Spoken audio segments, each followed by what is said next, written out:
The emergency lights in the Galactic Council chamber cast long shadows across the assembled representatives. 7 species sat around the circular table, their forms as different as the worlds they came from. The crystalline refracted light through their transparent bodies. The gaseous hin floated in containment fields. The clicked their mandibles nervously. All eyes, regardless of their number or placement, focused on the holographic display at the center of the room. A blue and green planet rotated slowly in the projection. Sol 3, the computers labeled it. Earth, its inhabitants called it. Ambassador Al of the stood, his crystalline form chiming softly with each movement. "We have a situation," he said, his voice resonating through translation devices worn by each representative. For the first time in 200,000 cycles, a precontact species has independently developed faster-than-light communication. Murmurs rippled through the chamber. This was not supposed to happen. The Galactic Council had protocols, carefully designed plans for introducing primitive species to the greater community. Those plans required the Council to make first contact on their terms, at their timing. "Show us," Elder said. The ancient hin had seen civilizations rise and fall. His gaseous form swirled with colors that indicated deep concern. Al manipulated the controls. The hologram changed, showing streams of data, quantum entanglement signatures, communication arrays that shouldn't exist yet. Human technology, crude by galactic standards but functional, had begun intercepting Council transmissions. "They don't understand what they're receiving yet," Al continued. "But they will, soon. We have perhaps 6 of their months before they decode enough to realize they're not alone." "Then we make contact now," Representative Kazha of the said. "Standard protocols. We guide them carefully into civilization." "You haven't seen their file," Elder said quietly. "Show them, Al." The hologram changed again. Data scrolled across the display. Gravity readings, 1.3 times galactic standard. Atmosphere composition, oxygen levels that would ignite most species' respiratory systems. Temperature ranges, from frozen wastelands to baking deserts. Predator density, apex hunters at every ecological level. "A death world," someone whispered. "Yes," confirmed. "But that's not what concerns me. Show them the psychological profiles." New data appeared. War. Humanity's entire recorded history dripped with it, but between the wars something else emerged. Art, music, philosophy, love. Humanity fought constantly, but they also built constantly. They destroyed and created in equal measure. They survived by becoming the apex predator, said. Every challenge their world threw at them they conquered. Ice ages, plagues, resource scarcity. They didn't adapt to their environment. They forced their environment to adapt to them. "What are you suggesting?" Kazha demanded. "That we leave them alone, let them develop on their own."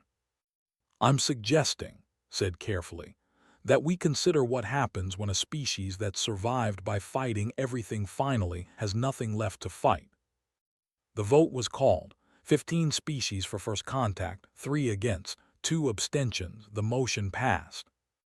As the representatives filed out, a delegate from the reclusive aura approached. "You voted for contact," she said, "but you don't think it's wise."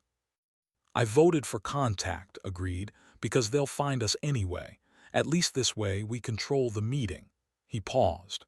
"But no, I don't think it's wise. We're inviting them to join a galaxy that has forgotten what teeth feel like." 3 months later, the delegation arrived at Earth. The human response was immediate and confusing. Within hours of the Council ship's appearance in orbit, military installations went on high alert. Fighter craft scrambled, missile batteries armed, ground forces mobilized. Every indication suggested humanity was preparing for war. But simultaneously, diplomatic channels opened. The humans assembled negotiators, scientists, linguists, and cultural experts. They prepared meeting spaces, drafted welcome protocols, and composed messages of greeting in a dozen human languages. They're preparing for both war and friendship, Al observed from the ship. At the same time. Efficient, his aide noted. Terrifying, Al corrected. The meeting took place at the United Nations headquarters in New York. Al materialized on the stage using the ship's transporter technology. The assembled humans gasped but didn't panic. Cameras recorded everything. Translators worked frantically. Security personnel maintained defensive positions while keeping weapons lowered. Al began his prepared speech. He welcomed humanity to the galactic community. He explained the laws that governed relations, the protections afforded to developing species, the technological exchanges that awaited them. He spoke of peace, of cooperation, of a grand civilization spanning thousands of worlds. Secretary General listened carefully.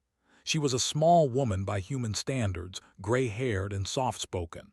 When Al finished, she asked for permission to speak. Of course, Al said.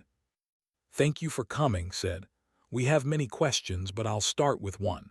You've described these laws, these protections. What happens when someone breaks them? Al's crystalline structure flickered. The question was unexpected. We have processes, he said.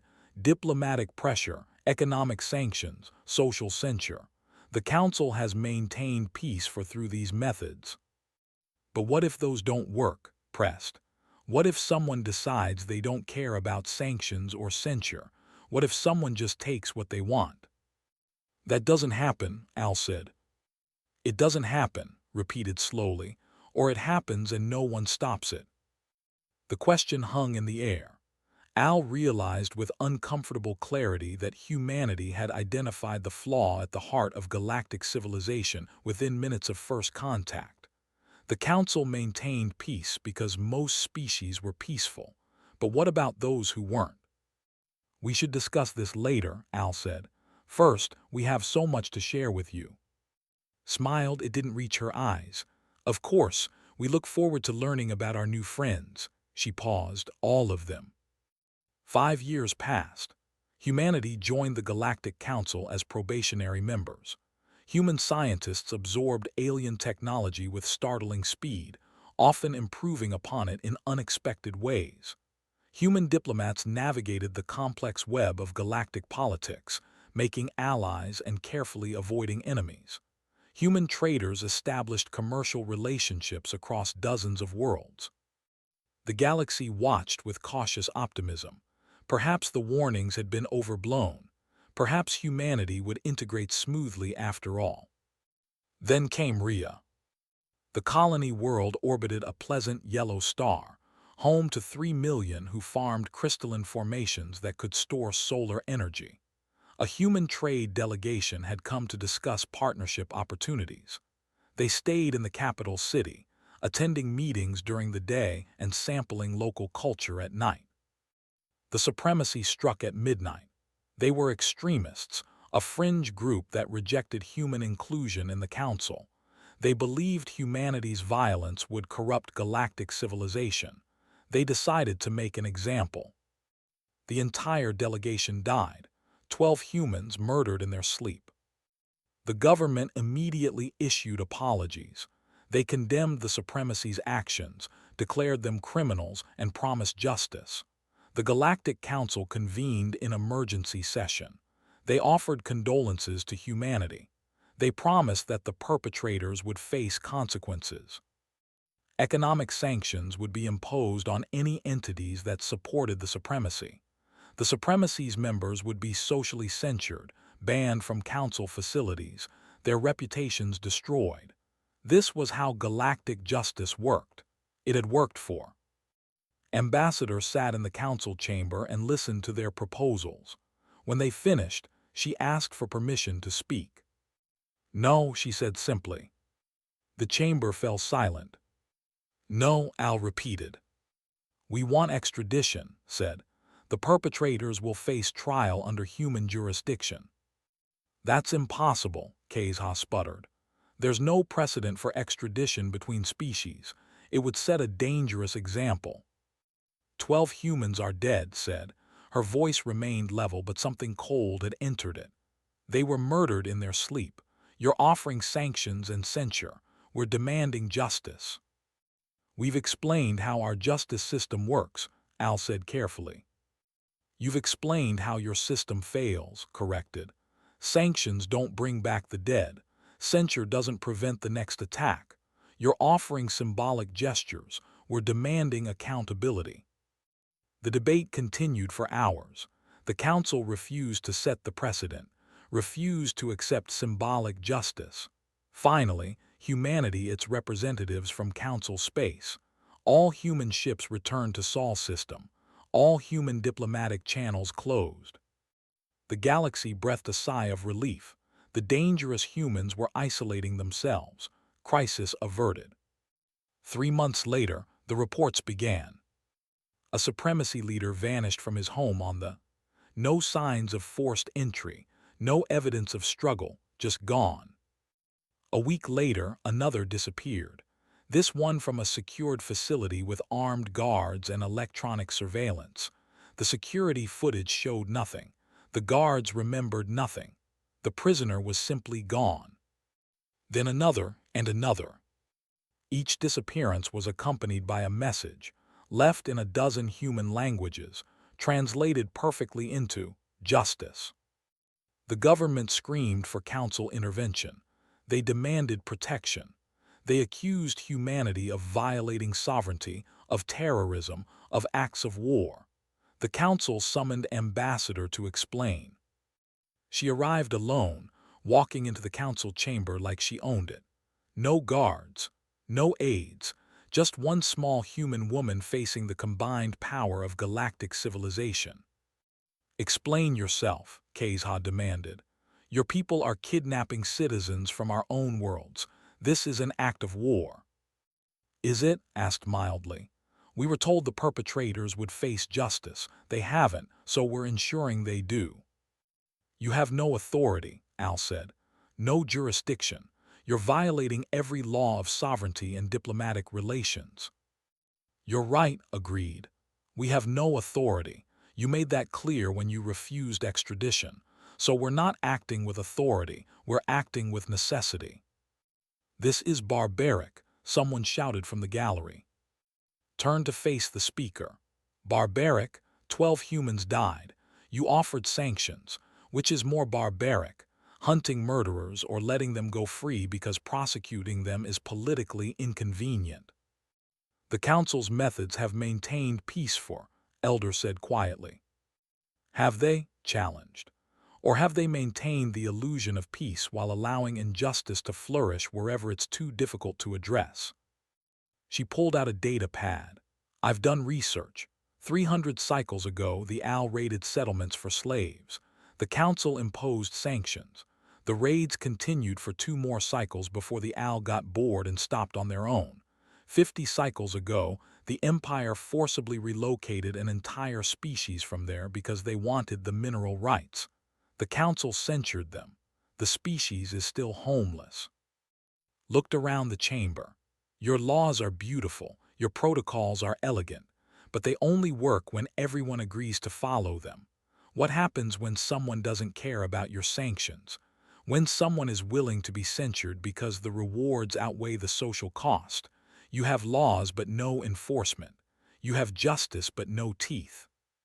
So you'll be our teeth, Kezha said mockingly. Humanity will be the galaxy's executioner. No, said. We'll be our own executioner. We'll enforce our own laws. You don't have to like it. You don't have to approve. But you need to understand this. When someone harms a human, we will respond. Not with sanctions, not with censure, with action. Then you don't belong in civilized society, Kezha declared. Smiled that cold smile again. Maybe, or maybe civilized society doesn't belong in reality. You've built something beautiful and fragile, and you've maintained it by pretending that bad things don't happen to good people. We can't afford that luxury. We grew up on a world that tried to kill us daily.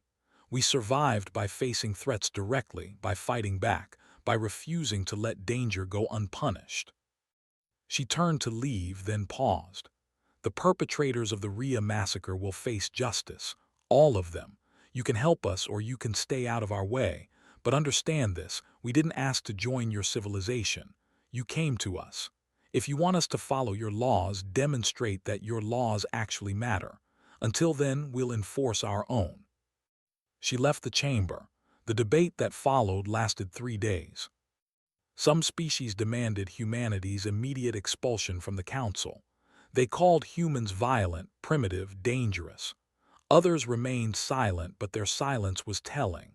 And a few, a small but growing few, asked uncomfortable questions.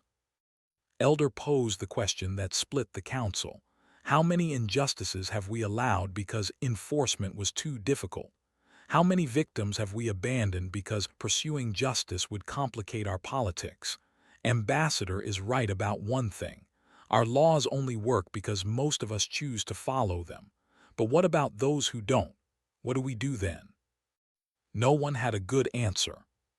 The supremacy's leadership continued to disappear, sometimes from secure facilities, sometimes from public places surrounded by witnesses who saw nothing. Sometimes they simply vanished between one moment and the next, leaving only that one-word message: justice.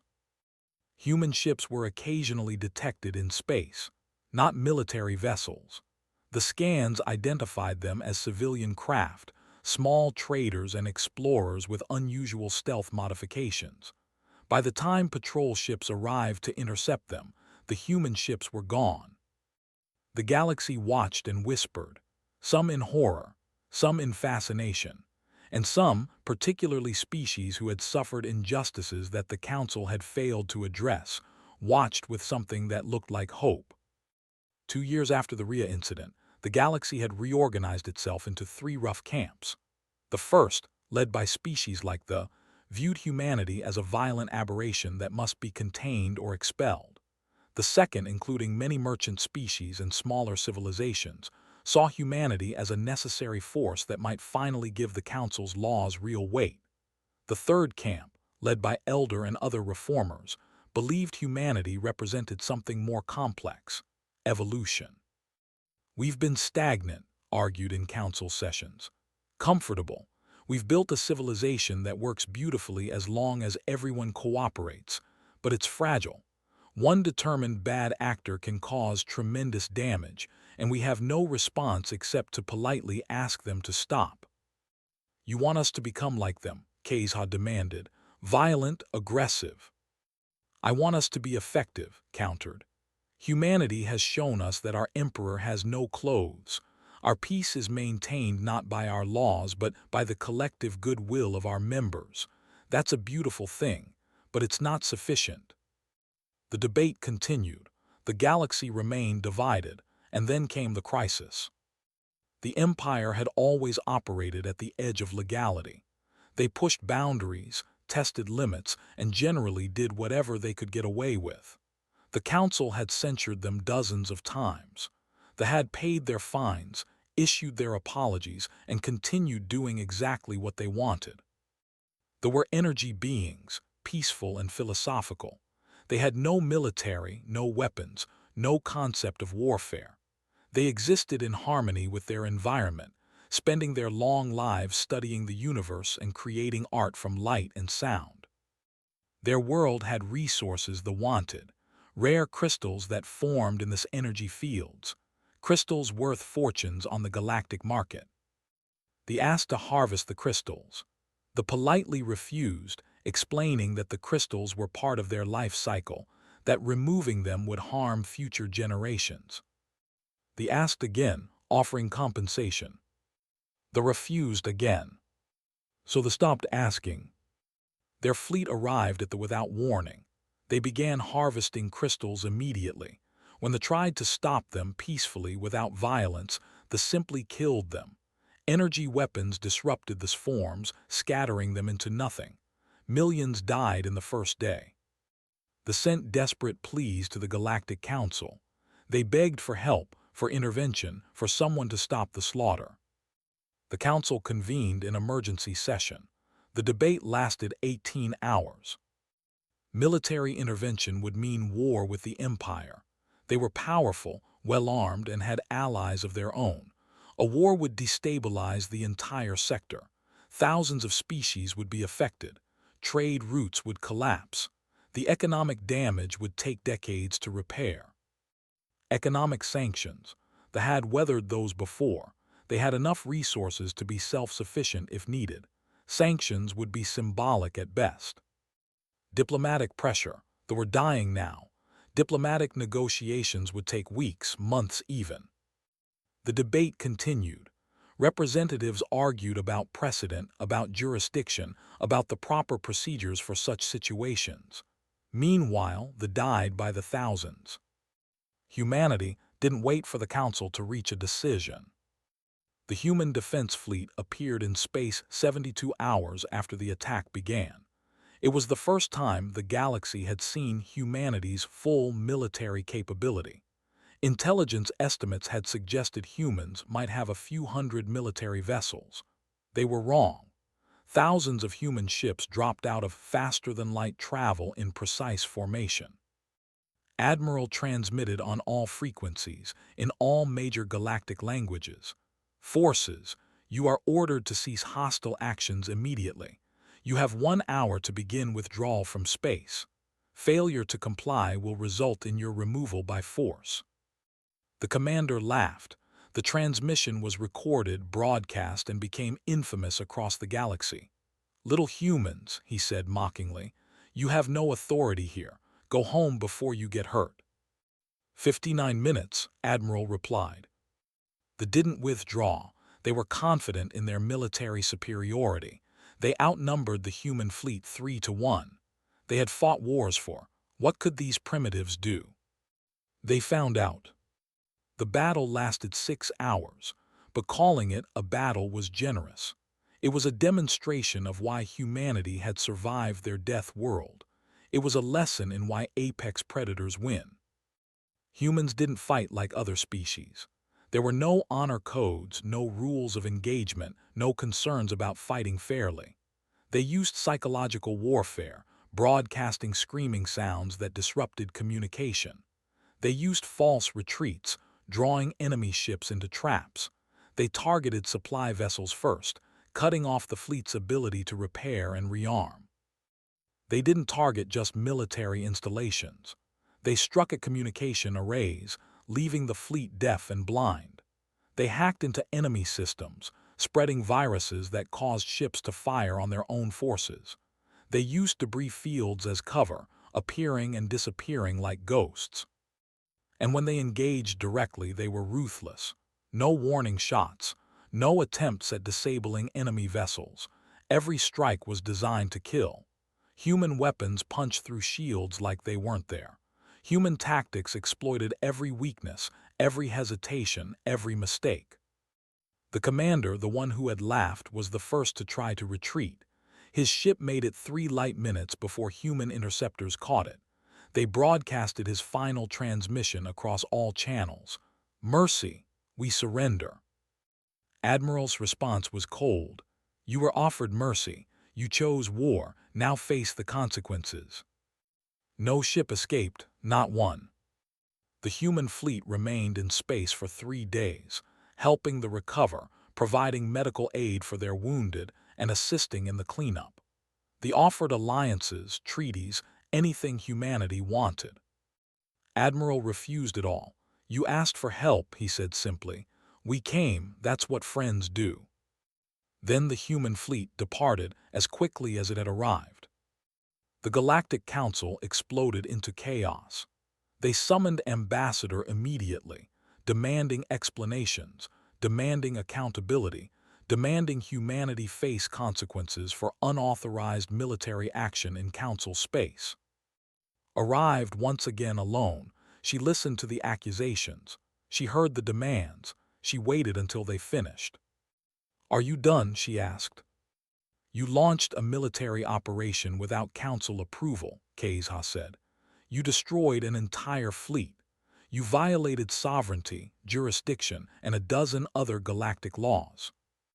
"Did we?" asked. "What sovereignty? They were illegally occupying space. What jurisdiction? The Council was still debating while they died. Which laws did we violate? the ones that failed to protect a peaceful species from genocide. You can't just take military action whenever you want, Al said. Why not? Challenged. You can't stop us. More importantly, you won't. Because deep down you know we did the right thing. They are alive because of us. How many would have died while you debated proper procedures? So humanity will be the galaxy's police force? Elder asked. There was no mockery in his voice, only curiosity. No, said. Humanity will be humanity's police force. But here's the thing about police forces. They respond when someone calls for help. The called, we answered. If someone else calls, we'll answer that too. You don't have to like it. You don't have to approve, but you need to understand it. She looked around the chamber. You've built a beautiful civilization based on cooperation and mutual respect. That's admirable, but it only works when everyone cooperates. When someone doesn't, when someone decides to take what they want by force, your system has no answer. You debate and discuss while people die. We won't do that. We can't. Why? Someone asked from the gallery. Why do you care so much? They aren't even your species. Was quiet for a long moment.